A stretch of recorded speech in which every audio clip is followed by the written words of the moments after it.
ಕಂಡೀಷನಲ್ಲಿ. ಎಷ್ಟು ಜನ ಇದ್ರು ಇವರು ನಾವು ಹೋಗುವಾಗ ಸರ್ ಅಲ್ಲಿ ಇದ್ದಾಗ ನಾವು ಹತ್ತಿರ ಹೋದ್ಮೇಲೆ ಈ ಕಡೆ ಬಂದಾಗ ಅಲ್ಲಿ ಒಂದು ಬಸ್ ಸ್ಟ್ಯಾಂಡ್ ಇದೆಲ್ಲ, ಅಲ್ಲಿ ನಾವು ಮಳೆ ಗೊತ್ತಾಯ್ತಲ್ಲ ಅದಕ್ಕೆ ಅಲ್ಲಿ ನಿಂತ್ಕೊಂಡಾಗ ಇವರು ಫಸ್ಟು ಒಂದು ಗಾಡಿಗೆ ಇಬ್ಬರು ಬಂದರು. ಯಾವ ಗಾಡಿ? 2 ವೀಲರ್. ಇನ್ನೊಂದು 2 ವೀಲರ್ ಒಬ್ಬ ಬಂದ. 3 ಜನ ಆದರು. ಆಮೇಲೆ ಇವರು ಫೋನ್ ಮಾಡ್ಕೊಂಡು ಮಾತಾಡ್ಕೊತಿದ್ರು. ಆದರೆ ನಾವು ಅವ್ರ ಕಡೆ ಏನು ಗಮನ ಕೊಟ್ಟಿಲ್ಲ, ಅವ್ರಿಗೇನು ಅಂತ ಮಾತಾಡ್ಕೊತಿದ್ರು. ಆಮೇಲೆ ಒಂದು ಆಟೋ ಬಂತು. ಆಟೋ ಬಂದಮೇಲೆ ಅವರೆಲ್ಲರೂ ಕೆಳಗಿದ್ರು. ಇದು ಇಂಥದ್ದು ತೊದಲಿಸ್ತಿದ್ನಲ್ಲ, ತೊದಲಿಸ್ತಿದ್ದ ಅವನೇ ನಮ್ಮನ್ನು ಮಾತಾಡ್ತಿದ್ದ. ಅವನು ಲುಂಗಿ ಹಾಕ್ಕೊಂಡಿದ್ದ, ಬಟ್ ಸ್ವಲ್ಪ ಹೈಟ್ ಕಡಿಮೆ ಇದ್ದ. ಅಂದರೆ ಇವ್ರಿಗಿಂತ ಸ್ವಲ್ಪ ಹೈಟ್ ಕಡಿಮೆ ಇದ್ದ. ಅಷ್ಟಿರ್ಬೋದು, 50 ಇರ್ಬೋದು. ಅಂದರೆ ದೃಢವಾಗಿದ್ದರು. ದೃಢವಾದ ಒಂದು ಸಮತಟ್ಟಾದ ಮೈ ಕೊಟ್ಟು ಇಲ್ಲ ಏನೋ ಒಂದು ಇಷ್ಟೊಂದು 30 ವಯಸ್ಸು, 26, 25, 30ರೊಳಗೆ. ಈಗ ನೋಡೋಕ್ಕೆಲ್ಲ ಸಾಮಾನ್ಯ ಚೆನ್ನಾಗಿದ್ರು. ಆವಾಗ ಅವರು ಆಂಟಿ ಯಾಕೆ, ಇವನು ಹೇಳ್ದ, ಆಂಟಿ ನೀವು ಇಲ್ಲಿ ಯಾಕೆ ಬಂದಿದ್ದು ಅಂತ ಅವ್ನು ತೊದಲಿಸೋಣ ಅಂತ ಹೇಳಿದ್ದು. ಅವನು ಅವಾಗ ತೊದಲಿಸ್ತಾ ಇದ್ದ, ಅವನೊಬ್ಬನೇ ತೊದಲಿಸ್ತಾ ಇದ್ದಿದ್ದು. ಆವಾಗ ನಾವಿಲ್ಲಿ ದೇವಸ್ಥಾನಕ್ಕೆ ಬಂದಿದ್ದು, ಸ್ವಲ್ಪ ಇಲ್ಲಿ ಪ್ರಕೃತಿ ಚಿಕಿತ್ಸಾಲಯ ಇದೆಯಲ್ಲ, ಅದಕ್ಕೆ ಇದನ್ನು ತೋರಿಸ್ಕೊಂಡು ಹೋಗೋಣ ಅಂತ ಬಂದಿದ್ವಿ. ನನಗೆ ಈ ಥರ ಹೌದಾ, ಅದು ಈಗ ಇಲ್ಲಿ ಡಾಕ್ಟ್ರು ನೋಡಲ್ಲ, ಅವರು ಯಾರು ಇರೋದು ಇಲ್ಲ, ಇವಾಗ ಟೈಮ್ ಆಗಿದೆ. ನೀವು ಬೇರೆ ಎಲ್ಲ ಹೇಳಿದವ್ರು ಇದೆ ಒಂದು, ಅಲ್ಲಿ ಹೋಗಿ ತೋರಿಸ್ಕೊಳ್ಳಿ, ಸುಮ್ಮನೆ ಯಾಕೆ ಅಲ್ಲಿವರೆಗೆ ಹೋಗ್ತೀರಾ, ಅಲ್ಲಿ ನೋಡಲ್ಲ. ಈಗ ಸಂಜೆ ಬೇರೆ ಆಯಿತು, ಈಗ ನಿಮಗೆ ಲೇಟ್ ಆಗಲ್ವಾ, ಇಲ್ಲಿ ಇದು ಮಾಡ್ತಾಯಿದ್ದಾರೆ ಅಂತ. ನೋಡೋಣ ಆಯಿತು ಕಣಪ್ಪ ಅಂದ್ರೆ ನಾವು ಸುಮ್ಮನೆ. ಆಮೇಲೆ ಅವರು ಇನ್ನೊಬ್ಬ ಸ್ವಲ್ಪ ಹೈಟ್ ಇದ್ದವನು, ಎಷ್ಟು ಹೈಟ್ ಇದ್ದ ಅಂದರೆ ಇಷ್ಟು ಕಡಿಮೆ, ನನಗೆ ಅವಾಗಿಂದ ನೆನಪು. ಅವನು ಕೇಳಿದ್ವಿ, ಯಾವ ನಿಮ್ಮದು ಪ್ರಾಪರ್ ಎಲ್ಲಿ ಆಂಟಿ ಅಂತ ಕೇಳಿದವರು. ನಾವು ಮಂಡ್ಯ ಕಣಪ್ಪ, ಮೈಸೂರಿಂದ ಆಚೆಗ ಮಂಡ್ಯ ಅಂತ ಕೇಳಿದ. ಹೌದು, ಮೈಸೂರಿಂದ ಆಚೆ, ಮೈಸೂರಿಂದ ಆಚೆ ಮಂಡ್ಯದಿಂದ ಬಂದಿದ್ದರು. ಆಮೇಲೆ ಇನ್ನಿಬ್ಬರು ಅವರು ನೋಡ್ಕೊಂಡು ಸುಮ್ಮನಿದ್ದು, ಏನು ಮಾತಾಡ್ಸ್ತಿಲ್ಲ ನಮ್ಮನ್ನು. ಇವರು ಅದೇ ಮಾತಾಡ್ಸ್ಕೊಂಡು ನಮ್ಮನ್ನು ಆಡ್ಸ್ಕೊಂಡು ಮುಂದೆ ಹೋದರು. ಮೊಬೈಲಲ್ಲಿ ಫೋನ್ ಮಾಡ್ಕೊಂಡು ಮಾತಾಡ್ಕೊಂಡು ಹೋದರು. ಒಂದು ಬೈಕ್ ಅಲ್ಲೇ ನಿಂತಿತ್ತು. ಬೈಕ್ ಯಾವ ಕಲರು? ಬೈಕ್ ಮೋಸ್ಟ್ಲಿ ಅದೆಲ್ಲ ನೆನಪಿಲ್ಲ ಸರ್. ಅದೊಂದು ರೆಡ್, ಈ ಕಲರ್ ಒಂದೊಂದು ಬ್ಲ್ಯಾಕ್, ಇನ್ನೊಂದು ಇಲ್ಲ, 2 ಬೈಕ್ ಬಂದಿದೆ. ಆಟೋ ಒಂದು ಮಾಮೂಲಿ ಆಟೋ, ಅದು ಯೆಲ್ಲೋ ಕಲರು ಮತ್ತು ಬ್ಲ್ಯಾಕ್. ಹಾಂ, ಆವಾಗ 12 ವರ್ಷ, 11-12 ವರ್ಷ ಆಯ್ತು ನೋಡಿ, 11 ವರ್ಷ ಆಯಿತು. ಆವಾಗ ಇದೇ ಆಟೋ ನೋಡಿದ್ವಿ. ಆಮೇಲೆ ಹೋಗುವಾಗ ನಾವು ಅದೇ ಅಜ್ಜಿ ಇದ್ರಲ್ಲ ನಮ್ಮ ಜೊತೆ, ಅವರು ಮಳೆಗೆ ಬಂದಾಗ ಏನೋ ಪಾಸ್ ಮಾಡಬೇಕಿತ್ತು. ಅದಕ್ಕಾಗಿ ನಾವು ಹೋಗಿ ಆ ಕಡೆ ಅವ್ರಿಗೆ ಒಂದು ಏನೋ ಇರ್ಸು ಆಗ್ತಾಯಿದ್ರು, ನಾವಿರೋದು ಹೋಗಲಿ ಅಂತ ಅವರು ಇದು ಮಾಡ್ಕೊತಾಯಿದ್ರು. ಆಮೇಲೆ ಅವ್ರು ನಮ್ಮನ್ನು ನೋಡೋದು, ಫೋನಲ್ಲಿ ಮಾತಾಡೋದು, ಹಿಂಗೆ ಮಾಡ್ಕೊಂಡು ಆ ಕಡೆ ಎಲ್ಲ ಹೋಗೋದು. ಸರಿ ಅಂದ್ಬಿಟ್ಟು ನಾವು ಆಯಿತು ಬಸ್ ಬಂದರೆ ಇನ್ನೇನು ಹೋಗೋಣ ಅಂತ ಅವ್ರ ಎದುರುಗಡೆ ಮಾತಾಡ್ಕೊಡ್ತೀವಿ. ಅಂದರೆ ಹೊರಡ್ತಾರೆ ಇವರು ಅಂತ ಅವ್ರು ಕನ್ಫರ್ಮ್ ಆಯಿತು. ಆಮೇಲೆ ಮುಂದಕ್ಕೆ ಹೊರಟೋಗ್ಬಿಟ್ರು ಅವರು. ಹೋದ ನಂತರ ನಾವು ಅಲ್ಲಿ ಆವಾಗ ಅಷ್ಟೊಂದು ಹತ್ತಿರಗಳಲ್ಲಿರೋ ಬಸ್ ಸ್ಟ್ಯಾಂಡ್ ಹತ್ತಿರ ಇರೋದ್ರಲ್ಲಿ ಇರೋ ಸಮೀಪದಲ್ಲಿ ಒಂದು ಮರೆ ಅಂತ ಅನ್ನೋದೇನಿರಲಿಲ್ಲ, ಗಿಡಗಳ ಮರೆಗೆ ಹೋಗ್ಬೇಕಾಗಿತ್ತು. ಆವಾಗ ಅವ್ರನ್ನ ಕರ್ಕೊಂಡು ಹೋದೆ ನಾನು, ಅಜ್ಜಿನ ಕರ್ಕೊಂಡು ಹೋದಾಗಲೇ. ಆಮೇಲೆ ಅದೇ ರೋಡಲ್ಲಿ ಫಸ್ಟ್ ಅಲ್ಲಿ ನಾವಲ್ಲಿ ಬಸ್ ಸ್ಟ್ಯಾಂಡ್ ನಿಂತಿರುವಾಗ ಇವ್ರು ಬರೋದು ಮುಂಚೆನೇ ಹುಡುಗಿ ಪಾಸಾಯಿತು. ಬಸ್ ಇಳಿದ ತಕ್ಷಣ ಬಸ್ ಇಳ್ಬಿಟ್ಟು ಹುಡುಗಿ ಒಂದು ಛತ್ರಿ ಹಿಡ್ಕೊಂಡು ಪಾಸಾಯಿತು. ಮುಂದಕ್ಕೆ ಒಬ್ಬಳೇ ಹೋದ್ರು. ಅವಳು ಒಬ್ಬಳೇ ಅಲ್ಲೇ ಜನ ಸುಮಾರು ಹೋದ್ರು ಅಲ್ಲಿ. ಅದೇ ಇವ್ರು ಸಿಂಗಲಾಗಿ ಹೋಗಿದ್ದು, ಇವ್ರು ಒಬ್ಬಳೇ ಹೋಗಿದ್ದು.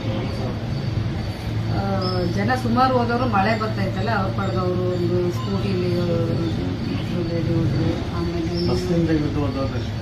ಬಸ್ಸಿಂದ ಸುಮಾರು ಒಂದು 3 ಜನರನ್ನ ನಾವು ನೋಡ್ತೀವಿ ಸರ್. ಅವರೆಲ್ಲ ಸಿಂಗಲ್ ಆಗಿ ಹೋದ್ರು, ಯಾರು ಜೊತೆ ಏನು ಹೋಗ್ತಿರ್ಲಿಲ್ಲ. ಯಾಕಂದ್ರೆ ಮಳೆ ಬರ್ತಾಯಿತ್ತು. ಅವರವರ ಒಂದು ಕಾತರತೆ ಇತ್ತು, ಅವ್ರ ಮನೆಗೆ ಹೋಗೋದು ಕಲ್ತ್ಕೊಂಡು ಆ ಇದರಲ್ಲಿ ಹೋಗ್ತಾಯಿತ್ತು. ಆಮೇಲೆ ಈ ಹುಡುಗಿನೂ ನೋಡಿದ್ವಿ. ಅದು ಯಾಕೆ ನೋಡಿದೆ ಆ ಹುಡುಗಿನ ನಾನಂದರೆ, ನಮ್ಮ ರಿಲೇಷನಲ್ಲಿ ಒಬ್ಬಳು ನಮ್ಮ ಸೋದರತೆ ಮಗಳು ಥರ ಹುಡುಗಿ ಇತ್ತು. ಅದಕ್ಕೆ ಆ ಹುಡುಗಿನೂ ನೋಡಿದೆ. ಇವು ಇದೇನು ಛತ್ರಿ ಇಟ್ಕೊಂಡು ಇವ್ರು ಬಂದ್ಬಿಟ್ಟಿದ್ದಾಳ ಇಲ್ಲಿ ಅಂತ. ಒಳ್ಳೆ ನಾವು ಚೆನ್ನಾಗಿತ್ತು. ಹಂಗೆ ಅಂದ್ಕೊಂಡು ನಾವು ಸುಮ್ಮನಾಗಿ ಅವ್ರಿಗೆ ಮುಂದಕ್ಕೆ ಪಾಸ್ ಆದ. ಆಮೇಲೆ ಅವ್ಳು ಪಾಸ್ ಆದಮೇಲೆ ಇವರು ಗಾಡಿಗೆ ಬಂದರು. ಇವ್ರು ಗಾಡಿಗೆ ಬಂದಮೇಲೆ ನಮ್ಗೆ ಈ ಥರ ಹೇಳಾದ್ಮೇಲೆ ಅಲ್ಲಿ ನಿಂತ್ಕೊಂಡಿಲ್ಲ. ಇವರು ತರಾತುರಿದ್ದು ಹೋಗಿ ಮುಂದಕ್ಕೆ ಹೋದ್ರು. ಗಾಡಿಗೆ ಹೋದ್ರೆ ಸರಿ.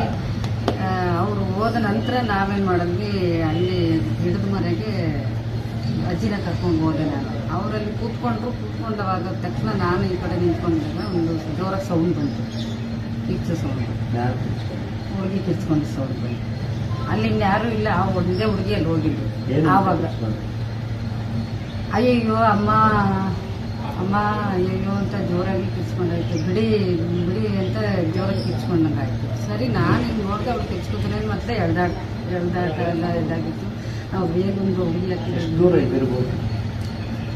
ನಾನು ಅಷ್ಟು ದೂರದಲ್ಲಿ ನಾವಿದ್ವಿ ಅಂತ ಕಾಣಿಸಿಲ್ಲ. ಇದೊಂದು ರೆಡ್ ಹೆಂಚು ಕಾಣಿಸ್ತಾ ಇದ್ದಿಲ್ಲ, ಅಷ್ಟು ದೂರದಲ್ಲಿ ನಾವಿದ್ವಿ. ಅದು ಮರೆ ಒಳಗಡೆ ಇತ್ತು. ಇದು ಒಂದು ರೋಡು ಅಂತ ಚೆನ್ನಾಗಿರೋ ರೋಡೇನು ಅಲ್ಲ, ಅದು ಕಾಲ್ದಾರಿ ರೋಡ್, ಬಸ್ ರೋಡ್ ಬೇರೆ ಇತ್ತು, ಈ ರೋಡ್ ಬೇರೆ ಇತ್ತು, ಅದು ಮಣ್ಣು ದಾರಿ. ಆವಾಗ ಇದಾದ ನಂತರ ನಾವು ಗಮನಿಸ್ಕೊಂಡಿಲ್ಲ, ಒಂದು ಕಾರು ಅಲ್ಲೋಗಿ ನಿಂತಿದ್ದೆ. ಕಾರ್ ಸೌಂಡ್ ಬರಲಿಲ್ಲ ನಮಗೆ, ಕಾರ್ ಸೌಂಡ್ ಬರಲಿಲ್ಲ. ಒಳ್ಳೆ ಕಾರು, ಚೆನ್ನಾಗಿರೋದು ಒಂದು booth colour car. Booth colour ಇದಕ್ಕಿಂತ ಒಂಚೂರು ಲೈಟ್ ಆಗಿತ್ತು. ಈ ಥರ ಇತ್ತ ಸಿಲ್ವರ್ ಕಲರ್. ಇದಕ್ಕಿಂತ ಒಂಚೂರು ಲೈಟ್ ಆಗಿತ್ತು ಸರ್. ಈ ಕಲರ್ ಈ ಥರ. ಬೂದಿ ಕಲರ್. ಅದು ನಾವು ಇಲ್ಲಿ ಒಳಗಡೆ ಹೋಗುವಾಗ ಮುಂದೆ ನೋಡ್ಕೊಂಡು ಹೋಗ್ತಿದ್ವಲ್ಲ, ಆಗ ನಮ್ಮ ಮಾತನ್ನ ನಾವು ಮಾತಾಡ್ಕೊಂಡು ಹೋಗ್ತಿದ್ದಾಗ ಕಾರ್ ಕಡೆ ಗಮನ ಕೊಡಲಿಲ್ಲ ನಮಗೆ. ಹಂಗೆ ಪಾಸ್ ಚೆನ್ನಾಗಿತ್ತು ಸರ್. ಒಳ್ಳೆ ಕಾರ್, ಅದು ಒಳ್ಳೆ ಕಾರ್ ಸರ್. ಅದು ಇದಕ್ಕಿಂತ ನಿಮ್ಮ ಕಾರ್ ಇದೆಯಲ್ಲ, ಅದಕ್ಕಿಂತ ಸ್ವಲ್ಪ ದೊಡ್ಡದೇ ಕಾರ್. ದೊಡ್ಡ ಕಾರ್ ಅದು ಹೋಗ್ತು. ನಾವು ಹಿಂಗೆ ಮರೆಯಾಗಿ ಹೋದ್ವಲ್ಲ, ನಾವು ಮರೆಯಾಗಿ ಬಸ್ ಸ್ಟ್ಯಾಂಡಿಂದ ಸ್ವಲ್ಪ ಹಿಂದೆ ಮುಂದೆ ಒಳಗೋದ್ವಿ ನಾವು ಇದು ಮಾಡೋಕ್ಕೆ. ಅಲ್ಲಿ ಒಂಚೂರು ಡೌನ್ಗೆ ಮರೆಯಾಗಿ ಹೋದಾಗ ಅಲ್ಲಿ ಮುಂದೆ ನಮಗೆ ಫ್ಯೂಚರ್ ಸೌಂಡ್ ಕೇಳಿದಾಗ ನಾನು ಈ ಕಡೆ ಬಂದೆ. ಆವಾಗ ಅಲ್ಲಿ ನೋಡಿದೆ, ಅಲ್ಲಿ ಒಂದು ಕಾರು ಮತ್ತು ಆಟೋ ಬೈಕೋ ಎಲ್ಲ ನಿಂತಿದ್ದು. ಇದೇ ಬೈಕೋ ಇದೇ ಹುಡುಗರು ಅಲ್ಲೇ ಇದ್ದರು. ಮತ್ತೆ ನಾನೇನು ಮಾಡಿದೆ, ಅಮ್ಮ ತಡಿ ಇಡೀ ಸ್ವಲ್ಪ ಇಲ್ಲೇನೋ ಹುಡುಗಿ ಓದಲ್ಲೇ ಇಲ್ಲಿ ಅಲ್ಲೇನೋ ಎಲ್ಲಾಟ ನಡೀತಾ ಇದೆ, ಯಾರು ಅಂತ ಒಂಚೂರು ನೋಡ್ತೀನಿ ಅಂದ್ಬಿಟ್ಟು ನಾನು ಮುಂದೆ ಓಡೋಗ್ತಾ ಇದ್ದೆ. ಇವರು ಹುಡುಗಿ ಆವಾಗ ಏನಾಯಿತು, ಹುಡುಗಿ ಎಳ್ದಾಡ್ತಾ ಇದ್ದಕ್ಕೆ ಬಾಯಿಗೆ ಏನೋ ಡಬಲ್ಲು ಖರ್ಚಿಕ್ಕೋ ಏನೋ ಹಿಡಿದ ಥರ ನನಗೆ ಇದಾಯಿತು ಅಷ್ಟೇ. ಆಮೇಲೆ ಹುಡುಗಿ ಆ ಕಡೆ ಕಾರ್ ಮನೆಗೆ ಹೋಯ್ತು. ಇವ್ರು ಮೋಸ್ಟ್ಲಿ ಕಾರೊಳಗೆ ಹಾಕೊಂಡು ಹೋಗಿದ್ದಾರೆ ಅಂತ. ಆಟೋದಲ್ಲಿ ಅಷ್ಟು ಬೇಗ ಇದಾಗಲ್ಲ, ಹಾಕೊಂಡು ಹೋಗಿದ್ದಾರೆ ಅಂತ ಹೇಳಿದ್ರೆ ಕಾರ್ ಮೊದಲು ಪಾಸ್ ಆಯಿತು. ಆಮೇಲೆ ಆಟೋ ಕಾರಿಂಗ್ ಅಡ್ಡ ನಿಂತ್ಕೊಂತು. ಆಟೋ ಈ ಕಡೆ, ಬೈಕು ಆ ಕಡೆ ಒಂದು, ಇನ್ನೊಂದು ಆ ಕಡೆ ಇದ್ದಿದ್ದು. ಆಮೇಲೆ ಇದ್ರು ಸರ್. ನಾನು ಹೋದೆ, ಆದ್ರೂ ಮುಂದಕ್ಕೆ ಆ ತಲೆಗಳು ಕಾಣಿಸ್ತು ನನಗೆ, ಮುಖಗಳು ಕಾಣಿಸ್ತಿಲ್ಲ. ಆಮೇಲೆ ಒಂದು ಎತ್ತರಕ್ಕೆ ಇದನ್ನು ಸ್ಮಾರ್ಟಾಗಿ ಇದು ಗ್ಲಾಸ್ನ ಎಳ್ದ ಮೇಲಕ್ಕೆ ಎಳಿತಿರುವಾಗ ಅವ್ನ ಮುಖ ಕಾಣಿಸ್ತು ನನಗೆ. ಬಟ್ ಅದನ್ನ ಅಬ್ಸರ್ವ್ ಮಾಡೋಕ್ಕಾಗಲಿಲ್ಲ ನನಗೆ. ಹೋದೆ ನಿಯರೆಸ್ಟ್ ಒಂದು ಎತ್ತರಕ್ಕೆ ಹೋದೆ, ಓಡೋದೆ ನಾನು. ಅಜ್ಜಿ ಓಡೋಕ್ಕಾಗಲಿಲ್ಲ, ನಾನೇ ಓಡೋದೆ ಏನು ಅಂತ ನೋಡೋಕೆ. ಎಲ್ಲ ಯಾರು ವಯಸ್ಸಾಗಿರಲಿಲ್ಲ ಸರ್, ಎಲ್ಲ ಯಂಗ್ಸ್ಟರ್ಸ್. ಅಲ್ಲ, ನೀವು ಧೈರ್ಯ ಏನು ಅಲ್ಲಿ ಓಡೋದಕ್ಕೆ ಸರ್? ನಾನು ಯಾವಾಗ್ಲೂ ಧೈರ್ಯ ಅಂದ್ರೆ, ಇಲ್ಲಿ ಕಿರ್ಚಾಟ ಬಂತಲ್ಲ ಓಡೋಗಕ್ಕೆ, ನೋಡಕ್ಕೆ ಏನು ಹುಡುಗಿ ಸೌಂಡ್ ಬಂತು ನೋಡೋ, ಅದ್ರಲ್ಲಿ ಏನಿದೆ ಧೈರ್ಯ? ನನಗಂತವೆಲ್ಲ ಏನಿಲ್ಲ. ನಾನು ಸಣ್ಣದ್ರಿಂದ ಯಾವಾಗಲೂ ನಾನು ಸ್ಪೋರ್ಟ್ಸಲ್ಲೆಲ್ಲ ಎಕ್ಸ್ಪರ್ಟ್. ಅವಾಗ ಮೊದಲೆಲ್ಲ ನಾನೆಲ್ಲ ಅದರಲ್ಲೆಲ್ಲ ಇದ್ದೆ. ಯಾವ ಇದ್ರಾಗ ಇಂಜರಿಕೆ ಏನು ಇರಲಿಲ್ಲ ನನಗೆ. ನಾನು ಹೋದೆ. ನಾನು ಒಳ್ಳೆ ಸಣ್ಣ ಮಗುವಿಂದನೂ ಅಷ್ಟೇ ಹ್ಯಾಬಿಟ್ ಎಲ್ಲ ಹಂಗೇನೆ. ಆಟ ಪಾಠ ಓಟಗಳಲ್ಲೆಲ್ಲ ಚೆನ್ನಾಗಿರ್ತಿತ್ತು. ಮತ್ತು ಧೈರ್ಯ ಯಾವಾಗಲೂ ಅಷ್ಟೇ. ನಾನು ಮಧ್ಯರಾತ್ರಿ ಬೇಕಾದ್ರೂ ನಾನು ನನ್ನ ಜೊತೆ ಯಾರಾದ್ರೂ ಒಬ್ಬರಿಗೆ ಸಾಕು, ಕಾಡಲ್ಲೇ ನಡ್ಕೊಂಡು ಸ್ವಲ್ಪ ನೋಡಿದೆ ಸರ್. ನಾನು ಒಬ್ಬ ಹೈಟ್ ಇದ್ದ, ಚೆನ್ನಾಗಿದೆ, ಸ್ಮಾರ್ಟ್ ಆಗಿ ಸ್ಪೆಕ್ಟ್ ಆಗಿ ಇಳಿದಿದ್ದ, ಅವನು ಕೆಳಗಡೆ ಇಳಿದಿದ್ದ, ಈ ಕಾರಿಂದಾನೇ ಇಳ್ದ, ಸ್ವಲ್ಪ ಇಳ್ದ ಅವನು. ಯಾಕೆ ಈ ಹುಡುಗಿ ಇದ್ ಮಾಡ್ತಿದ್ದಲ್ಲ, ಅವಾಗ ಇಳ್ದಾಗ್ಲೇ ಅವನೇ ಕೊಟ್ಟ ಅನ್ಸುತ್ತೆ ಏನೋ ಟವಲ್ನ ತೆಗೆದು ಅಥವಾ ಏನೋ ಅದನ್ನ ಕೆಳಗೆ ಬಿದ್ದಿದ್ದು ವೇಲು ಕೊಟ್ಟ, ಎತ್ತು ಕೊಟ್ಟ ಅವನು. ಆಮೇಲೆ ಈ ಅವನ ಜೇಬಿಂದ ತೆಗೆದು ಏನು ಕೊಟ್ಟ. ಆವಾಗ ಹುಡುಗಿನ ಒಬ್ಬ ಹಿಡ್ಕೊಂಡ, ಒಬ್ಬ ಈ ಕಡೆಯಿಂದ ಹಿಂದ್ಗಡೆಯಿಂದ ಒಬ್ಬ ಹಿಡ್ಕೊಂಡ, ಮುಂದೆಗಡೆಯಿಂದ ಒಬ್ಬ ಹಿಡ್ಕೊಂಡು ಹಂಗೆ ಹೋದ್ರು. ನಾವೇನೋ ತಿಳ್ಕೊಂಡ್ವಿ. ಹುಡುಗಿ ಕಿರ್ಚ್ಕೊಂಡು ನೋಡಿ ನಮಗೆ ಡೌಟ್ ಬಂತು ನನಗೆ. ಅಮ್ಮ ಏನು ಅಬ್ಸರ್ವ್ ಮಾಡಲಿಲ್ಲ, ಇವರು ಹಿಂದೆ ಮೆಕ್ಕಿಟ್ಟು ಬರ್ತಾ ಇದ್ರು. ನನಗೆ ಡೌಟ್ ಆಯ್ತು ಹುಡುಗಿ ಕಿರ್ಚ್ಕೊಂಡಾಗ. ಯಾಕೆ ಕಿರ್ಚ್ಕೊತ್ರಿ, ಇವ್ರು ಗಂಡು ಹುಡುಗ ಹೋದ್ರು, ಅಲ್ಲಿ ಯಾರು ಹೆಂಗಸ್ರು ಇಲ್ವಲ್ಲ, ಮೋಸ್ಟ್ಲಿ ಹುಡುಗಿ ಹುಷಾರಿದ್ದೆ ಏನಾರು ಕಿರ್ಚ್ಕೊಂಡೇನೋ ಬಿಗಿಗೆ ಹೋಯ್ತು ಕೆಳಗಡೆ. ಏನಾಯ್ತು ಅಂದ್ಕೊಂಡು ನನಗೇನೋ ಒಂಥರ ಇದಾಯ್ತು. ಅದಕ್ಕೆ ನಾನೇನು ಮಾಡಿದೆ, ಏನಾಯ್ತು ಅಂತ ಒಂದು ಗಾಬರಿಗೆ ನಾನು ಓಡಿ ನೋಡಬೇಕು ಅಂತ ಒಂದು ಕ್ಯೂರಿಯಾಸಿಟಿ ನನಗೆ. ಅದಕ್ಕೆ ನಾನು ಓಡ್ತಾ ಇದ್ದೆ. ಒಂದು 10 ಅಲ್ಲಿ ಹೋಗೋಷ್ಟರಲ್ಲಿ ಕಾರ್ ಮುಂಚೆ ಪಾಸ್ ಆಯಿತು. ಆಮೇಲೆ ಅವರೆಲ್ಲ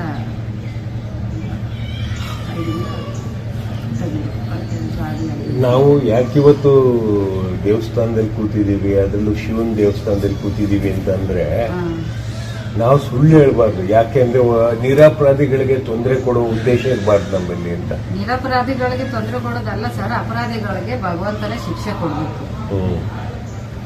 ಭಗವಂತನೇ ಶಿಕ್ಷೆ ಕೊಡಬೇಕು. ಈ ಜನಗಳ ಮುಂದೆ ಜನರು ಯಾರು ಸತ್ಯವಂತರಿಲ್ಲ, ಬಟ್ ಸತ್ಯಕ್ಕೆ ನ್ಯಾಯ ಸಿಗ್ತದೆ ಅಷ್ಟೇ. ನನಗೆ ಇದ್ರ ಬಗ್ಗೆ ಎಲ್ಲ ತಲೆ ಕೆಡಿಸ್ಕೊಡೋದು ಅದು ಇದು ಏನು ಇರಲಿಲ್ಲ. ಬಟ್ ಕಂಡಿದ್ದನ್ನ ಏನಾದ್ರು ಮಾಡಿ ಯಾರು ಇರ್ಲಿಲ್ಲ ಸರ್ ಅಲ್ಲಿ. ಆಮೇಲೆ ಬಂದ್ವಿ ನಾವು ಅಲ್ಲಿಂದ ಹಿಂದಕ್ಕೆ ಬರುವಾಗ, ಅಲ್ಲಿ ಏನೋ ಒಂದು ಹುಡುಗಿ ಆಯ್ತು. ಅವ್ರ ಹಿಂದೆ ಇದ್ರಲ್ಲ ಜನ, ಅಲ್ಲಿ ಏನಾಯ್ತು ಅಂತ ಕೇಳಕ್ಕೂ ಯಾರು ಇರ್ಲಿಲ್ವಲ್ಲ ಸರ್ ನಮ್ಗೆ. ಆಮೇಲೆ ಅಲ್ಲಿ ಹೋಗುವಾಗ, ಪಾಸ್ ಆಗುವಾಗ ಮುಂದಕ್ಕೆ ಅಲ್ಲಿ ಪ್ರಕೃತಿ ಚಿಕಿತ್ಸಾಲಯ ಅಲ್ಲಿ ನಮ್ಗೆ ಕಾಣಿಸ್ತು.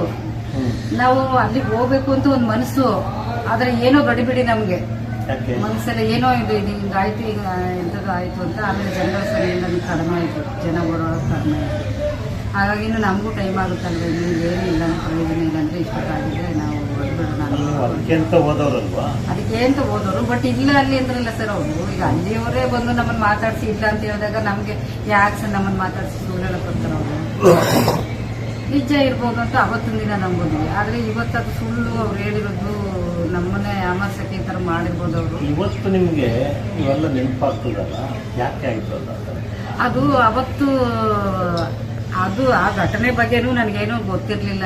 ಯಾವಾಗ ನಾನು ಮೊಬೈಲಲ್ಲಿ ಹುಡುಗಿದ್ದು ಫೋಟೋ ಇದೆಲ್ಲ ಬಂತು ನೋಡ್ದೆ ಇದ್ದಾಗ, ಹೌದಲ್ವ ಇದನ್ನ ನಾವು ನೋಡಿದಿಲ್ವ ಅಲ್ವಾ ಅಮ್ಮ ಅವತ್ತು ನಾವು ಅಲ್ಲಿಗೆ ಹೋಗಿದಾಗ, ಈಗ 11 ವರ್ಷದ ಹಿಂದೆ ಅಲ್ಲಿ ನಾವು ಹಾಸ್ಪಿಟ್ಲಿಗೆ ಅಂತ ಹೋಗಿದಾಗ ಹುಡುಗರು ನಮ್ಮನ್ನ ಇಲ್ಲ ಏನು ಕೊಡಲ್ಲ, ಏನು ಇಲ್ಲ, ನಡೀತಾ ಇಲ್ಲ, ನೀವು ಹೋಗಿ ಅಂತ ಹೇಳಿ ಕಳ್ಸಿದ್ರಲ್ವ. ಅದೇ ಜಾಗದಲ್ಲಿ ಆ ಒಂದು ಹುಡುಗಿನ ಈ ಥರ ಮಾಡಿದ್ದು ಸೌಂಡ್ ಕೇಳಿಸ್ಕೊಂಡು ನಾನು ಓಡೋಗ್ತಾ ಇದ್ನಲ್ಲ, ಅದು ಅದೇ ಅಲ್ಲೇ ಅಲ್ವಾ ಅವರು ಇವರೇ ಅಂತ ಅಮ್ಮ ಹೇಳಿದ್ರು. ಅವರು ಇವ್ರ ಮುಖಗಳು ಇವರು ಸರಿಯಾಗಿ ಅಬ್ಸರ್ವ್ ಮಾಡ್ಕೊಂಡಿಲ್ಲ, ಇವರು ನೆನಪಿಲ್ಲ, ನನಗೆ ಚೆನ್ನಾಗಿ ನೆನಪಿಲ್ಲ. ಆವಾಗ ನನಗೆ ಅನ್ನಿಸ್ತು ಅದು ಇದೇ ಅಲ್ವಾ, ಇದು ಹೌದು ಅವನೇ, ಅವ್ನು ಪ್ರತಿಷ್ಠಿತವನೇ, ಅವನೇ ಅವನು ಅಂತ. ಅವನು ಅಲ್ಲಿ ನಾನೊಂದು ನೋಡಿದೆ ದೇವಸ್ಥಾನದಲ್ಲಿ ಆಣೆ ಪ್ರಮಾಣ ಮಾಡೋಕ್ಕೆ ಅಂತ ಹೋಗಿದ್ದವನು. ಅಲ್ಲಿ ತೊದಸ್ಕೊಂಡು ಮಾತಾಡ್ತಿದ್ದ. ಅವನು ಸ್ಪಷ್ಟವಾಗಿ ನನಗೆ ನೆನಪಾಯ್ತು. ಅವನಿಂದನೇ ಇದೆಲ್ಲ ನೆನಪಾಯ್ತು ನನಗೆ. ಯಾವುದೇ ಡೌಟ್ಸ್ ಇಲ್ಲ? ಇಲ್ಲ ಸರ್, ಯಾವುದೇ ಡೌಟ್ಸ್ ಇಲ್ಲ ನನಗೆ. ಅವನಿಂದನೇ ಇಷ್ಟೆಲ್ಲ ಇದು ನನಗೆ ನೆನಪಾಯ್ತು. ಆ ಹಿಂದಿಂದೆಲ್ಲ ನನಗೆ ನೆನಪಾಯ್ತು. ನಾವು ಅವತ್ತು ಹೋಗಿದ್ದು ಮತ್ತೆ ಅಲ್ಲಿ ವಾಪಸ್ ಬಂದಿದ್ದು. ಮತ್ತೆ ಕುಕ್ಕೆಗೆ ಹೋಗ್ದೇನೆ ನಾವು ಅವತ್ತು ಸೋಮವಾರ ನಾವು ಇಲ್ಲಿಂದ ಹೊರಟ್ರೆ, ಅವತ್ತು ಮಂಗಳವಾರ ಆಗಿತ್ತು. ಅಲ್ಲಿ ಬೆಳಗಾದಷ್ಟಲ್ಲಿ ಮಂಗಳವಾರ ಇತ್ತು ಅವತ್ತು. ಸೋಮವಾರ ನೈಟ್ ನಾವು ಇಲ್ಲಿಂದ ಹೊರಟಾಗ ಸೋಮವಾರ ಮಂಗಳವಾರ 9ನೇ ತಾರೀಕು ಮಂಗಳವಾರ ಸರ್ ಅವತ್ತು. ಅವತ್ತು ಮಂಗಳವಾರನೇ. ಯಾಕಂದ್ರೆ ಸೋಮವಾರ ನಾವು ಧರ್ಮಸ್ಥಳದಲ್ಲಿ ಮಂಜುನಾಥ ಸ್ವಾಮಿ ದರ್ಶನ ಮಾಡೋದಿತ್ತು. ಆದ್ರೆ ನಾವು ಸೋಮವಾರನೇ ಹೊರಟಿದ್ವಿ ದರ್ಶನ ಮಾಡಕ್ಕೆ. ಅವತ್ತು ಮಾಡಲಿಲ್ಲ, ಮಂಗಳವಾರ ಮಾಡಿದ್ವಿ. ಅವತ್ತು ಮಂಗಳವಾರ ಸಿಕ್ತು ಅಂತ. ಮಂಗಳವಾರ ಕುಕ್ಕೆ ಸುಬ್ರಹ್ಮಣ್ಯಂಗೆ ಹೋಗೋಕ್ಕೆ ಒಳ್ಳೆ ದಿನ ಅದು. ಆವಾಗ ಅಲ್ಲಿಗೆ ಹೋಗೋಕ್ಕೆ ಅಂತಲೇ ನಾವು ಇಲ್ಲಿಂದ ಮುಗಿಸ್ಕೊಂಡು ಹೊರಟಿದ್ದಾಗ, ಅಂದರೆ ಈಗ ಫಸ್ಟ್ ಇಲ್ಲಿ ನೋಡಬೇಕಲ್ಲ, ಪ್ರಕೃತಿ ಚಿಕಿತ್ಸಾ ಎಲ್ಲ ಈಗ ಹೋಗ್ಬೇಕಲ್ಲ, ಅದಕ್ಕೆ ದೇವಿ ದರ್ಶನ ಎಲ್ಲ ಮಾಡಿಕೊಂಡು ಊಟ ಮುಗಿಸ್ಕೊಂಡು ಬರಲಾಗಿ ನಮಗೆ ಲೇಟ್ ಆಯಿತು. ಇಲ್ಲಾಂದರೆ ಬೇಗನೆ ಬಂದ್ಬಿಡ್ಬೋದಿತ್ತು. ಮಧ್ಯಾಹ್ನ ಅಲ್ಲೆಲ್ಲ ಹೋಗಿ ನಾವು ಅಷ್ಟೊಂದು ದುಡ್ಡು ಖರ್ಚು ಮಾಡುವಂಥ ಇದಿರಲಿಲ್ಲ, ನಮ್ಮದು ಹೋಟೆಲ್ ಗೀಟಲ್ಲೆಲ್ಲ ಹೋಗೋಕೆ ಆಗ್ತಿರ್ಲಿಲ್ಲ. ಅದಕ್ಕೆ ದೇವಸ್ಥಾನದಲ್ಲಿ ಪ್ರಸಾದನೇ ತಗೊಂಡು ಒಂದು 12:30 1 ಗಂಟೆ ಅಷ್ಟರಲ್ಲಿ ಪ್ರಸಾದ ತಗೊಂಡ್ವಿ. ನಾವು ಅಲ್ಲಿ ಊಟ ಮಾಡಿದ್ವಿ. ಅಲ್ಲಿಂದ ಎಲ್ಲ ಸುತ್ತಮುತ್ತ ಇದು ಮಾಡ್ಕೊಂಡು ಬಂದು ಇದೆಲ್ಲ ಮಾಡಿ ಬರುವತ್ತಿದ್ವಿ. ಒಂದು 3:30 ಆಗಿದ್ದೆ ಮಠ ಇತ್ತು. ಅಷ್ಟರಲ್ಲಿ ಇನ್ನು ಕುಕ್ಕೆ ಹೋಗ್ಬೇಕಲ್ಲ, ನೈಟ್ ಆಗುತ್ತೆ ಅಂತ ಹೇಳ್ಬಿಟ್ಟು ಬೇಗ ಹೋಗಿ ಬಂದ್ಬಿಡೋಣ ಅಂತ ಹೇಳಿದ್ರು. ಅಷ್ಟರಲ್ಲಿ ಇವ್ರು ಸಿಕ್ಕಿ ಈ ಥರ ಹೇಳಿದ್ರಲ್ಲ ನಮಗೆ, ಇಲ್ಲೇನು ನಡೀತಾ ಇಲ್ಲ, ಡಾಕ್ಟ್ರುಗಳು ಸಿಗಲ್ಲ ಇವಾಗ, ನೀವು ಸುಮ್ಮನೆ ಇಲ್ಲಿ ಟೈಮ್ ವೇಸ್ಟ್ ಮಾಡೋದಕ್ಕಿಂತ ಅಲ್ಲೇ ಗುಜರೆಯಲ್ಲೇ ಎಲ್ಲ ಒಂದು ಸ್ಥಳ ಇರೋದು ಅಲ್ಲಿ ನೋಡ್ತಾರೆ ಚೆನ್ನಾಗಿ, ಅಲ್ಲಿ ಹೋಗ್ಬೋದು ನೀವು ನೋಡಿ ಅನ್ನೋದಕ್ಕೆ ಹೋಗಿ ಅಂತ ಹೇಳಿದ್ರು. ಯಾಕೆಂದ್ರೆ ನಮಗೆ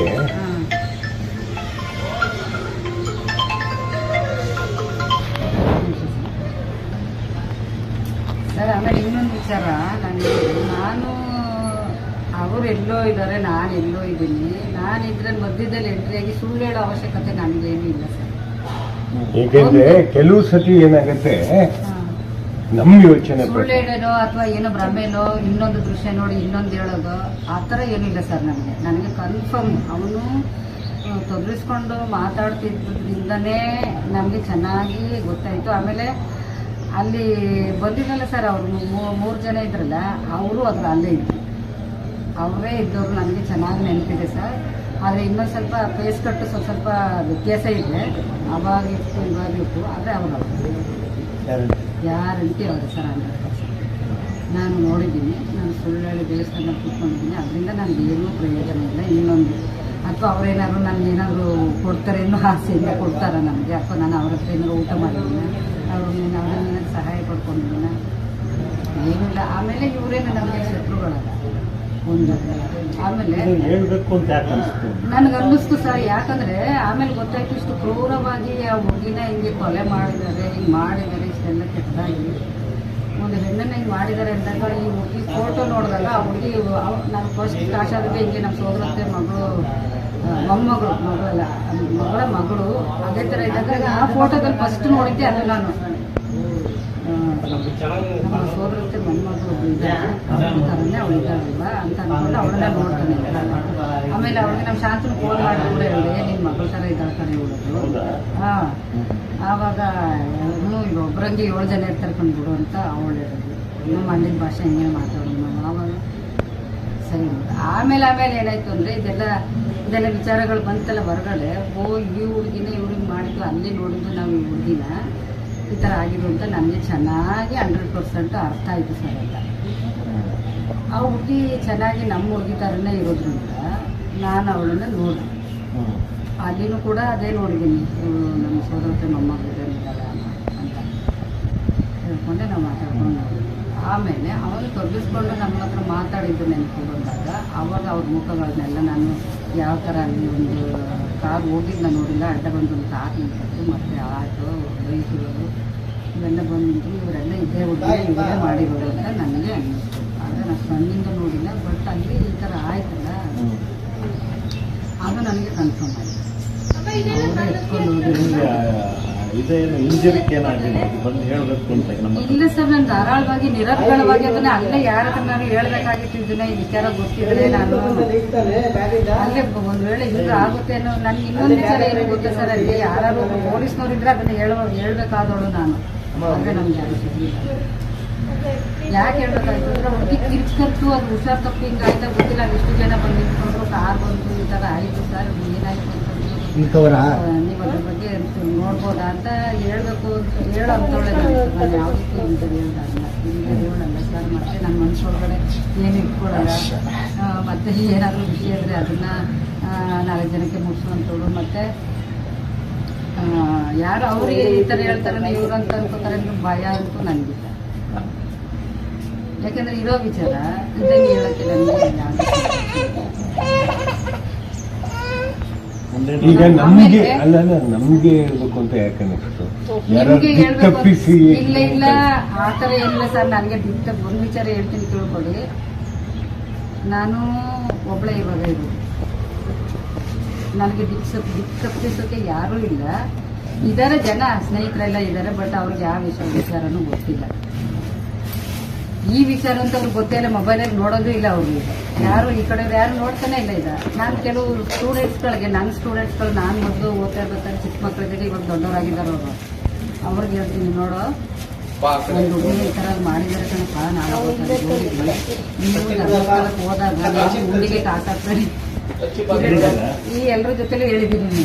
ನನ್ನ ಸಣ್ಣ ನಾನು ಚಿಕ್ಕ ಆಗ ಮೊದಲು ಸ್ಕೂಲ್ ನಡೆಸಿದಾಗ ನನ್ನ ಸ್ಟೂಡೆಂಟ್ಸ್ಗಳು ದೊಡ್ಡವರಾಗಿದ್ದಾರೆ, ಅವರೆಲ್ಲರೂ ನನಗೆ ವಿಶ್ ಮಾಡ್ತಾರೆ. ಅಲ್ಲಿ ಸಿಕ್ಕಿದ್ರು ಅವರಿಗೆ ನಾನು ಹೇಳ್ತೀನಿ ಈ ಥರ, ಹೌದಾ ಮ್ಯಾಮ್, ನಾನು ಮತ್ತು ಇವಾಗ ಹಾಸ್ಟೆಲಲ್ಲೆಲ್ಲ ಇದ್ದಾರೆ ಹುಡುಗರು, ಅವರಿಗೆಲ್ಲ ಮೊನ್ನೆ ಇಲ್ಲಿ ಹೋಗಿ ಚಾಮುಂಡೇಶ್ವರಿ ದೇವಸ್ಥಾನ ಅಲ್ಲೊಂದು ಇಬ್ಬರು ಸಿಕ್ಕಿದ್ರು, ಅವ್ರು ಹಾಸ್ಟೆಲಲ್ಲಿ ಇದ್ದೀವಿ ಅಂತ ನೋಡಿ ಈ ಥರ ಅಂತ ಅಲ್ಲಿ ನೋಡ್ತಾ ಇದ್ದೆ ನಾನು. ಆವಾಗ ಅವ್ರು ನನ್ನ ಪಕ್ಕದಲ್ಲಿದ್ದರು, ಇಲ್ಲಿ ನೋಡು ಈ ಥರ ಆಗಿದೆ ಕಣೋ, ನಿಮಗೆಲ್ಲ ಒಂದು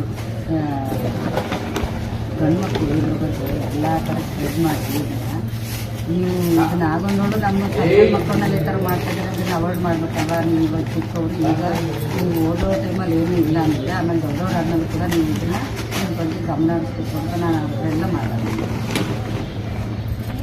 ಎಲ್ಲ ಹೇಳ್ತೀನಿ. ಆಮೇಲೆ ನಿಮಗೆ ಹೇಳ್ಬೇಕು ಅಂತ ನನಗೆ ಯಾಕೆ ಅನ್ನಿಸ್ತು ಅಂದರೆ ಸರ್, ನಾನು ನೋಡ್ತಾ ಇದ್ನಲ್ಲ, ನನಗೆ ದೊಡ್ಡ ತಲೆನೋವಾಯಿತು ಸರ್ ಇದು ನೋಡಿದಾಗ. ಇದು ಬಂದಾಗ ನನಗೆ ಹಗಲು ರಾತ್ರಿಯೆಲ್ಲ ಈ ಹುಡುಗಿನ ಇದನ್ನ ಈ ಥರ ಆಗಿದೆ ಅನ್ನೋದೇ ದೊಡ್ಡ ಇದು ಕೇಳ್ತಾರೆ. ಇವಳು ಹೇಳ್ತಾಳೆ ನನಗೆ, ಯಾಕೆ ಅಜ್ಜಿ ನೀವು ಸೌಜನ್ಯನೇ ನೋಡ್ತಾ ಇರ್ತೀರಲ್ಲ ಅಂತ ಇವಳು ಕೇಳ್ತಾಳೆ ನನಗೆ. ಕೇಳಿಬೇಕಾದ್ರೆ ಅವಳನ್ನ ತಲೆ ಕೆಟ್ಟೋಯ್ತೊಳಗೆ ಇದ್ದಾನೆ ಇಲ್ಲೂ ಇದ್ದಾನೆ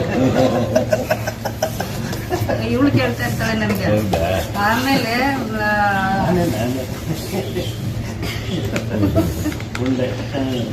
ಆಮೇಲೆ ಸರಿ ಅಂದ್ಬಿಟ್ಟು ನಾನು ಏನು ನಿಮಗೆ ಯಾಕೆ ಹೇಳ್ಬೇಕು ಅನ್ನಿಸ್ತು ಅಂದರೆ, ಇದನ್ನು ನೋಡ್ತಾ ಇರ್ಬೇಕಾದ್ರೆ ಯಾವಾಗಲೂ ಒಂದು ದಿವಸ ಈ ಥರ ಇಲ್ಲಿ ಮೀಟಿಂಗ್ ಇತ್ತು, ಒಂದು ಸಭೆ ಇಟ್ಕೊಂಡಿದ್ದೀವಿ, ಸಾರ್ವಜನಿಕರು ಬರ್ಬೋದು ಇಲ್ಲಿಗೆ ಅಂತ ಒಂದು ಕರೆ ಕೊಟ್ಟಿದ್ರಿ ಅನಿಸುತ್ತೆ. ಆವಾಗ ನನಗೆ ನಾನು ಇವ್ರ ಹತ್ರ ಹೋಗಿ ಮಾತಾಡ್ಬೋದಲ್ಲ, ಹೇಳ್ಬೋದಲ್ಲ ನಾನು ಅಂತ ನನಗೆ ನನ್ನ ಮನಸ್ಸಲ್ಲಿ ಅನ್ನಿಸ್ತು. ನೀವು ಹೇಳ್ದಾಗೆಲ್ಲರೂ ಅದು ಕರೆ ಕೊಟ್ಟಾಗೆಲ್ಲರೂ ಅಂದ್ಕೊಂಡು ಯೋಚನೆ ಮಾಡಿ ಒಂದು ದಿವಸ ಹೊರಟ್ಬಿಟ್ಟು ಅದೆಲ್ಲ ಸುತ್ಕೊಂಡು ನಿಮ್ಮ ಸಂಸ್ಥೆನ ಎಲ್ಲೆಲ್ಲ ಹೋಗಿ ಎಲ್ಲೆಲ್ಲೋ ಕೇಳಿ ಆಮೇಲೆ ಬಂದು ಅಲ್ಲಿ 2-3 ಕಡೆ ಬಸ್ಸಿದ್ದು ತಪ್ಪಿಸ್ಕೊಂಡು ಆಮೇಲೆ ಬಂದು ನಿಮ್ಮ ಒಡನಾಡಿಗೆ ಬಂದಿದ್ದೀನಿ ಅವತ್ತು. ಆಗ ಅದೇ ಬಂದಾಗ ನಿಮ್ಮ ಹತ್ರ ಹೇಳ್ಬೇಕು ಅನ್ನಿಸ್ತು. ನಾನು ಹೇಳಿದೆ ಸರ್, ಯಾಕೆಂದರೆ ಆಮೇಲೆ ಯೋಚನೆ ಮಾಡಿದೆ ನಾನು, ನನಗನ್ನಿಸ್ತು ಅದು ನೋಡುವಾಗ, ಅದು ಫಸ್ಟ್ ಟೈಮ್ ನೋಡಿದಾಗ ಧರ್ಮಸ್ಥಳಕ್ಕೆ ಹೋಗಿ ಪೊಲೀಸ್ ಸ್ಟೇಷನ್ಗೆ ಹೋಗಿ ಹೇಳಬೇಕು ಅನ್ನಿಸ್ತು ನನಗೆ. ಯಾಕೆ ಹೋಗಿಲ್ಲ ಆವಾಗ ಆವಾಗ ನಾನು ಇನ್ನೂ ಯಂಗ್ಸ್ಟರ್, ಆವಾಗ ಹೋಗಿದಾಗ ಇನ್ನೂ ಸ್ವಲ್ಪ ಒಂದು ಸದೃಢವಾಗಿದ್ದೆ ನಾನು. ಈಗ ನಾನು ಒಬ್ಬಳೇ ಹೋಗೋಕ್ಕಾಗಲ್ಲ, ಜೊತೆಗೆ ಯಾರಾದರೂ ಬೇಕು. ಇನ್ನೊಂದು ಇವರು ಈಗ ಯಾರಾದರೂ ಸಾಕ್ಷಿ ಹೇಳಿದವ್ರ ಮೇಲೆ ಏನೇನೋ ಮಾಡ್ತಾ ಇದ್ದಾರೆ ಅಲ್ಲಿ ಅಂತ ಅನ್ನೋದು ಇದ್ದು ಪ್ರಚಾರ ಬಂತು. ಆವಾಗ ಇನ್ನು ನಾವು ಇಲ್ಲಿಂದ ಹೋಗಿ ಇನ್ಯಾರನ್ನಾದ್ರೂ ಕರ್ಕೊಂಡು ಹೋಗಿ, ನಾನು ಹೋದ್ರೆ ಓಕೆ, ಇನ್ಯಾರನ್ನಾದ್ರೂ ಕರ್ಕೊಂಡು ಹೋದಾಗ ಅಲ್ಲಿ ಇನ್ನೇನಾದರೂ ಆದಾಗ ಏನು ಮಾಡೋದು? ಪೊಲೀಸರು ಪ್ರಾಮಾಣಿಕವಾಗಿ ಇಲ್ಲ, ಈಗ ಸರಿಯಾಗಿ ತನಿಖೆನೇ ಮಾಡಿಸಿಲ್ಲ ಅಂತ ಅನ್ನುವಾಗ ನಾವು ಹೋದರೆ ನಮ್ಮ ಮಾತು ಕೇಳ್ತಾರೆ ಅವರು, ಆಗೋದಿಲ್ಲ.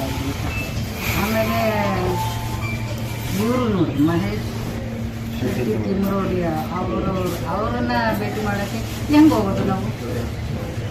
ಅವ್ರ ಅಡ್ರೆಸ್ ಗೊತ್ತಿಲ್ಲ, ಫೋನ್ ನಂಬರ್ ಗೊತ್ತಿಲ್ಲ, ಏನಂದರೆ ಏನಿಲ್ಲ, ಹೆಂಗೆ ಹೋಗೋದು ಅಂತ ಹೇಳಿದಾಗ ಇದೊಂದು ಅವಕಾಶ ಸಿಕ್ತು ನನಗೆ. ಒಡನಾಡಿ ಸಂಸ್ಥೆ ಗೊತ್ತಿಲ್ಲ ಸರ್ ನನಗೆ, ನೀವು ಕೊಟ್ಟರಿ ಅಡ್ರೆಸ್ ಅದು ಏನೋ ಒಂದು ಹೇಳಿದ್ರಿ ಅಲ್ಲಿ. ಆಮೇಲೆ ಇನ್ನೊಂದು ಏನಂದರೆ ಕನ್ನಡ ಜಾಣೆಯರ ಪತ್ರಿಕೆಯವರು ಅವರಿದ್ದಾರೆ, ಅವ್ರೇನು ಮಹೇಶ್ ಅಂತ ಏನೋ ಅವ್ರ ಹೆಸರು ಜಗದೀಶ್ ಅಂತ, ಅವ್ರು ನಂಬರ್ನ ಅದು ಕೊಟ್ಟಿರ್ತಾರೆ. ಅವರು ಅವ್ರದ್ದು ನಂಬರ್ಗೆ ನಾನು ಕಾಲ್ ಮಾಡಿದೆ, ಅವ್ರ ಹತ್ರ ಹೇಳ್ಬಿಟ್ಟು ಮಾತಾಡ್ಬೇಕಂತ.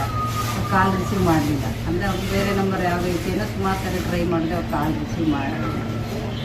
ಆಮೇಲೆ ಅಲ್ಲಿ ನಾನು ಬಂದಿದ್ದಾಗ ಅಲ್ಲಿ ಸಭೆ ಇದ್ದಾಗ ಅವರು ಸಿಕ್ಕಿದ್ರು, ಮಾತನಾಡಿಸ್ದೆ ನಾನು. ಸರ್ ನಿಮ್ಮ ನಂಬರ್ ಕೊಟ್ಟಿದ್ರಿ ಈ ಥರ, ನಾನು ಕಾಲ್ ಮಾಡಿದ್ರೆ ನಿಮಗೆ ರಿಸೀವ್ ಮಾಡಿ ಅಂತ ಅವ್ರಿಗೆ ಕೇಳಿದೆ ನಾನು. ಅದು ವಾಟ್ಸಪ್ ನಂಬರ್ ಇರಬೇಕು ಮೇಡಮ್, ಅದು ಇನ್ನೊಂದು ನಂಬರ್ ಇದೆ ಅದು ಕೊಡ್ತೀನಿ ಅಂತ ಹೇಳಿ. ಹಾಗಾಗಿ ನನಗೆ ನಾನು ಏನು ತಗೋಕಾದ್ರೆ ನಾನು ನಿದ್ದೆ ಮಾಡಿದ್ರು ನಿದ್ರೆ ಬರೋಲ್ಲ, ರಾತ್ರಿಯಲ್ಲಿ ಇದನ್ನೇ ಅವಳು ಒಬ್ಬಿನೇ ನೋಡಬೇಕು, ಅದನ್ನೇ ನೋಡಬೇಕು, ಇದು ಹಿಂಗೆ ಆಯಿತು ಅಂತ ನನಗೆ ಎಷ್ಟು ಇದಾಗ್ಬಿಟ್ಟಿತ್ತು ಅಂದರೆ ಅನ್ಯಾಯ ಮಾನಸಿಕವಾಗಿ ನನಗೆ ಹಿಂಸೆ ಆಗ್ಬಿಟ್ಟಿತ್ತು. ನೋಡಿದ್ರಿ ಹಾಂ, ಥರ ಆಯ್ತಲ್ಲ ಜೀವಂತವಾಗಿದ್ದಾಗ ನೋಡಿದ್ದು ಈ ಥರ ಆಯ್ತಲ್ಲ ಇದು ಅವ್ರದ್ದು ಚೆನ್ನಾಗಿರೋದು ನೋಡಿದಾಗ ಈ ಥರ ಆಗಿದೆ ಅಂತ ಹೇಳಿ ಒಟ್ಟಾರೆ ನಾನು ಧರ್ಮಸ್ಥಳಕ್ಕೆ ಹೋಗ್ಬೇಕು ಪೊಲೀಸ್ನವ್ರಿಗೆ ಹೋಗ್ಬೇಕು ಅಂದ್ಕೊಂಡಿದ್ದು ಕೊನೆಗೆ ಯಾರ್ಯಾರು ನೋಡ್ಕೊಂಡು ಅಂದ್ಕೊಂಡು ಕೊನೆಗೆ ಇದೊಂದು ಅವಕಾಶ ಸಿಕ್ತು ಅಂತ ನಾನು ಅಷ್ಟು ಬಿಟ್ಟರೆ ನಾನು ಪಾಪ ಅವ್ರು ಯಾರೋ ಎಲ್ಲೋ ಇದ್ದಾರೆ ನಾವೆಲ್ಲೋ ಇದ್ವಿ ಯಾವತ್ತೋ ಒಂದು ದಿವಸ ನೋಡಿರೋ ವಿಚಾರ ಅವ್ರು ಯಾರೋ ನಮ್ಮ ಮನೆ ಜನ ಪೂರ್ವಪೂರ್ವವಾಗಿ ಇಷ್ಟೆಲ್ಲ ಓಪನ್ ಆಗಿ ಬಿಚ್ಚಿ ಮುಕ್ತವಾಗಿ ಮಾತಾಡೋಕ್ಕೇ ನಮ್ಗೆ ಯಾರು ಸಿಗ್ತಾರಲ್ಲಿ.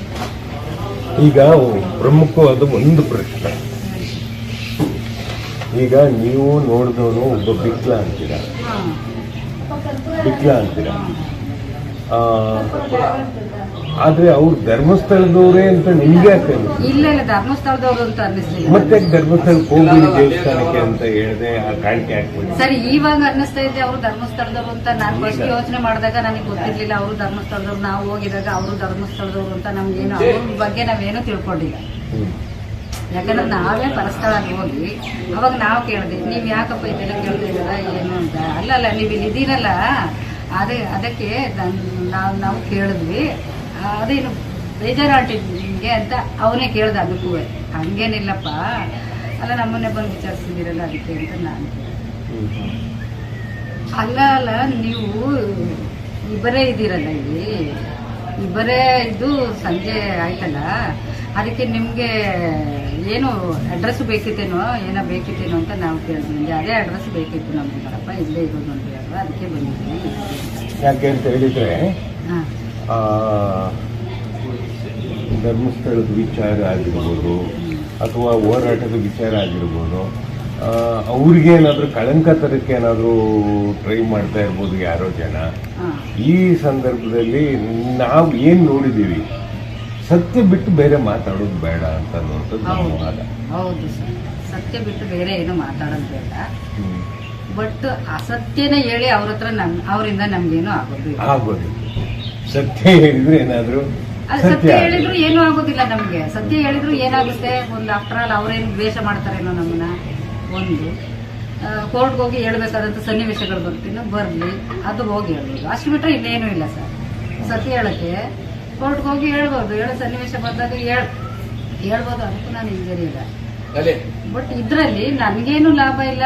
ಮತ್ತೆ ಇನ್ನೊಬ್ರು ಅವ್ರು ಯಾರು ನಾನು ಯಾವತ್ತೂ ನೋಡಿಲ್ಲದೆ ಇದ್ದವರು, ಅವ್ರಿಗೂ ನಮಗೂ ದ್ವೇಷ ಇಲ್ಲ ಅಥವಾ ಏನೂ ಇಲ್ಲ. ಈಗ ಇಲ್ಲಿ ಈ ಲೋಕದಲ್ಲಿ ಸತ್ಯಗಳನ್ನ ಮುಚ್ಚಿಡ್ತಾ ಇದಾರಲ್ಲ, ಅದ್ರಲ್ಲಿ ನಾನು ಯಾಕೆ ಸತ್ಯ ಹೇಳ್ಬಾರ್ದು ಅಂತ ಎಲ್ಲರೂ ಹೇಳ್ತಾರೆ. ಎಲ್ಲ ಮುಚ್ಚಿಡೋಕೆ ಟ್ರೈ ಮಾಡ್ತಾರಲ್ಲ, ಅದು ಮುಚ್ಚಿಡೋದು ಇದು ಗೊತ್ತಿರೋದು ನನಗೆ ಗೊತ್ತಿರೋದನ್ನ ನಾನು ಯಾಕೆ ಹೇಳ್ಬಾರ್ದು? ಯಾರನ್ನೂ ಆರೋಪಿಸ್ತಾನೆ ಇಲ್ಲದೆ ಯಾರು ಏನ್ ಮಾಡಿದ್ದಾರೆ ಅಷ್ಟೇ ಅದನ್ನ ಹೇಳ್ತೀವಿ ಅಷ್ಟೇ. ಆರೋಪಿಗಳು ಅದು ದೋಷ ಇಲ್ಲದೆ ಇದ್ದವರು ನಮಗೆ ಗೊತ್ತಿಲ್ಲ. ಅದು ಒಟ್ಟಾರೆ ಅದು ಅಲ್ಲಿ ನಡೆದಿತ್ತು ವಿಷಯ. ನಾನು ಹುಡುಗಿ ಇನ್ನೂ ನನಗೆ ಕಣ್ಣಲ್ಲಿ ಅದು ಹುಡುಗಿ ಕಿಡ್ಸ್ಕೊಂಡಿದ್ದು. ಮತ್ತೆ ಅಲ್ಲಿ ಬಂದಾಗ ಯಾಕೆ ಆ ಥರ ಆಯಿತು, ಅದು ಯಾಕೆ ಆ ಥರ ಆಯಿತು, ಅದೇ ಕ್ವಶನ್ ಮಾರ್ಕೆ ನನ್ನ ತಲೆಯಲ್ಲಿ ಉಳ್ಕೊಂಡಿತ್ತು. ಆಮೇಲೆ ಬಸ್ ಹತ್ಕೊಂಡು ಬಂದಮೇಲೆ ದೇವಸ್ಥಾನಕ್ಕೆ ಕುಕ್ಕೆ ಬಂದಮೇಲೆ ನಮಗೆ ಅದು ಸ್ವಲ್ಪ ಮರ್ತೋಯ್ತು ಅಂತಲ್ಲ, ಅದು ಬಿಟ್ವಿ ಆ ಕಡೆಗೆ. ಆಮೇಲೆ ಮನೆಗೆ ಬಂದ ಮೇಲೆ ಆಮೇಲೆ ಬಿಟ್ವಿ. ಆಮೇಲೆ ನಮ್ಮ ಅಕ್ಕಪಕ್ಕದವರೆಲ್ಲ ಅಷ್ಟು ದೂರ ಹೋಗಿ ತೋರಿಸ್ಕೊಳ್ದೆ ಹಂಗೆ ಬಂದಿದ್ದೀರ ತಾಯಿ ಅಂತ ಎಲ್ಲರೂ ಕೇಳಿದ್ರು ನನಗೆ. ಯಾಕೆಂದ್ರೆ ಮತ್ತೆ ಶಂಕರ ಶಾಪ್ ಹೋಗೋಕೆ ಹೊರಟಿದಾಗ ಅದಕ್ಕೆ ನಾನು ಹೇಳಿದೆ, ಅಲ್ಲಿ ಏನೋ ಅಯ್ಯೋ ಪರಸ್ಥಳಕ್ಕೆ ರಾತ್ರಿ ಬೇರೆ ಆಗ್ತಾ ಇತ್ತು. ಆಮೇಲೆ ಅಲ್ಲೇನು ನಡೀತಾ ಇಲ್ವಂತೆ, ಇವಾಗ ಡಾಕ್ಟರ್ಗಳು ಇಲ್ವಂತೆ, ಸುಮ್ಮನೆ ಯಾಕೆ ಅಂದ್ಬಿಟ್ಟು ನಾವು ಹೋಗ್ಲೇ ಇಲ್ಲ, ಅಲ್ಲಿಗೆ ಬಂದ್ಬಿಟ್ವಿ ವಾಪಸ್ಸು ಅಂತ ಇಲ್ಲಿ ಜನರದ್ದು ಹೇಳ್ಕೊಂಡು. ಆಮೇಲೆ ಶಂಕರೇಗೌಡ್ರ ಹತ್ರನೇ ಹೋಗಿ ತೋರಿಸ್ಕೊಂಡು ಮತ್ತೆ ನಾನು ಒಂದು ಮಡಿಕೇರಿಯಿಂದ ಇವ್ರ ಮನೆ ಹತ್ರ ಒಂದಷ್ಟು ಗಿಡಮೂಲಿಕೆಗಳೆಲ್ಲ ತಂದು ಅದನ್ನ ಔಷಧಿ ಎಲ್ಲ ಹಾಕ್ಕೊಂಡು ಮಾಡ್ಕೊಂಡೆಲ್ಲ ಇದು ಮಾಡಿದೆ.